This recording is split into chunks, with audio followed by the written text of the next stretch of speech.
Amin ang baril mo! Ay, ikaw! Tapa! Kayo, tumahimik kayo! Kung hindi, pasasabugin ko yung mga ulo nyo!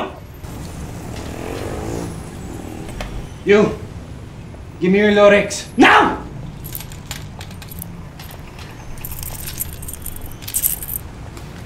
Bandado na nga yung asawa ko eh. Sa sweldo ko lang umaasa yung tao. Daming apektado. Sabat ka ng sabat. Hindi ako natatouch. Akala ko dito na yung kinabukasan ko sa Maynila. Naanakan pa ako. 2 months nang nasa ospital, wala akong pambayad. Bakit?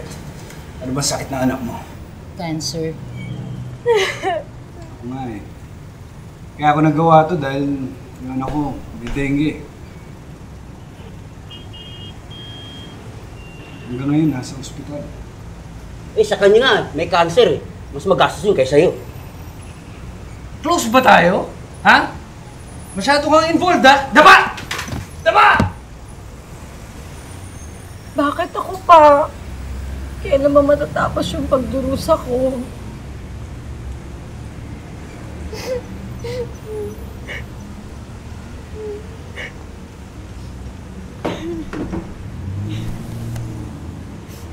Kunin mo to. Pangdagdag sa angilito mo. Total, marami na ako na-score dun sa kabilang pawn shop eh.